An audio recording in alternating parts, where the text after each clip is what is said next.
Okay, let's dive right into a really fascinating financial puzzle. Have you ever wondered why two hardworking people who have the exact same salary and the exact same background can end up with completely different financial futures? I mean, one person is constantly stressed, sweating at the end of every month, while the other is just relaxed and secure. You kind of assume, oh, there must have been a secret inheritance, or maybe they won the lottery, right? But usually, the answer is no.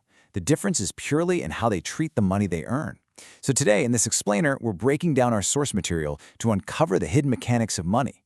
We're going to learn how to stop working for our money and actually start making our money work for us. To really wrap our heads around this, we need to look at the story of two friends from our source material, Ravi and Samir. Now, these two are identical on paper. I mean, they have the exact same job, they earn the exact same paycheck, and they even share the exact same dreams. A nice home, security for their families, a little freedom, peace of mind. Every single month, their salaries hit their bank accounts, they pay their bills, spend a little on themselves, and then wait for the next month to roll around. But fast forward 5 years, and their lives look drastically different. Ravi is exhausted. He's anxious. Samir, though, he's incredibly calm. The big question is, which path are you currently on? Because these guys approach their money in fundamentally opposite ways. Notice the psychological divide here. It's absolutely crucial. Ravi is caught in this trap that, honestly, so many of us fall into. He relies entirely on getting a raise to fix his financial problems. His whole mantra is basically, if my income just increases a little bit, my life will be totally set. Samir, on the other hand, asks a much quieter but far more powerful question. He asks, where exactly is my money going, and is any of it actually sticking around for my future? It's brilliant because Samir doesn't judge his spending initially, he just observes and tracks the flow of his cash. So, the real game changer here is shifting our focus from income to wealth. We tend to throw these words around as if they mean the exact same thing, but they are entirely different beasts. Income is just the money coming in. It's a flow, right? Wealth, however, wealth is what actually matters. Wealth is the value that stays with you, the stuff that grows in the background, and most importantly, it's that financial cushion that helps and sustains you when you aren't actively out there working. Basically, income is the starting line, but wealth is the actual destination. Picture your financial life as a simple water tank. The water flowing in from the top, that's your income, your monthly salary, your bonuses. But at the very bottom of the tank, there are holes. These holes are your expenses. Now, sure, some holes are absolutely necessary, like rent and groceries. But other holes are completely optional. These are the show-off expenses, those late-night impulse buys. If you only ever focus on turning up the tap at the top to increase your income, but you completely fail to plug those unnecessary leaks at the bottom, your tank is literally never ever going to fill up. And this was Samir's big aha moment. By actually looking at his own financial habits, he realized a pretty harsh truth. His problem wasn't a low salary. He was making enough. The real problem was living without a system. It was money without direction. Think about it. When your money has no assigned job, it just wanders away into the pockets of other businesses. He realized that having a high income without a solid plan is just an illusion of financial security. Which brings us to a fundamental shift in strategy. Playing the money game isn't just about offense. You absolutely have to play defense. You have to account for the invisible threats to your money because life is just unpredictable. You could face a sudden medical bill. You might drop and shatter that ridiculously expensive phone, need an urgent home repair, or, worst case, unexpectedly lose your job. These aren't just mere possibilities. Over a long enough timeline, they are absolute inevitabilities.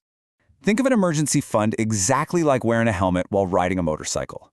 Throwing on a helmet isn't going to make you go any faster, and it certainly won't win you the race. But the exact moment you crash, and hey, we all hit bumps in the road eventually, that helmet is literally the only thing that saves your head.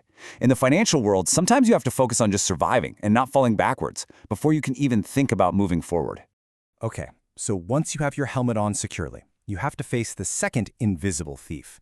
And this one is totally silent. It's inflation. Just think about a 100-rupee note, or say a $100 bill sitting under your mattress right now. If you hide that money away today, it will still look exactly the same 5 years from now. But what that money can actually buy you out in the real world will be drastically less. Inflation just silently steals the purchasing power of your cash while you're asleep. Our source material actually uses a fantastic analogy to explain this. If you just leave your savings sitting completely idle in a basic checking account, it's basically like having a box of chocolates. Every time you open the box, the number of chocolates is exactly the same. You still count 20 pieces. But magically, every single individual piece of chocolate has gotten just a little bit smaller. The quantity is there, sure, but the actual substance has vanished. That is exactly what inflation does to uninvested cash. So to fight off this silent thief, you've got to grow your money intelligently. But listen, you can't just throw your cash at the very first trending investment you see. Not every seed grows in every type of soil. You need to really understand your specific timeline and your goals. You have to match your investments to your own personal stomach for risk. And above all else, you must practice diversification. Like the old saying goes, never ever put all your eggs in one basket. Because if that single basket drops, your entire financial balance is wiped out. Smart money understands risk just as much as it chases returns. And when you do invest wisely, you tap into the sheer magic of compounding. Wealth doesn't grow by sprinting. It grows slowly, exactly like a tree. You plant the seed today, but you definitely don't get the fruit tomorrow. You have to water it, make sure it gets sunlight, and most importantly, and this is where people mess up, you cannot dig it up every single day just to check if the roots are growing. You literally just have to leave it alone. With compounding, your money earns money, and then those new earnings start earning even more money. A really slow start can lead to explosive growth if you just give it enough time. But wait, even if you understand compounding and even if you are actively investing, there is a massive trap that catches people like Ravi every single day. It is the silent killer of wealth building, and it's known as lifestyle creep. It's what happens when your standard of living magically and almost completely invisibly rises to meet your shiny new income. So here is exactly how it played out for Ravi. He finally got that big raise he was waiting for. But what did he do? He instantly upgraded his phone. He started eating out at way fancy restaurants. He convinced himself, you know what, I work hard, I deserve this.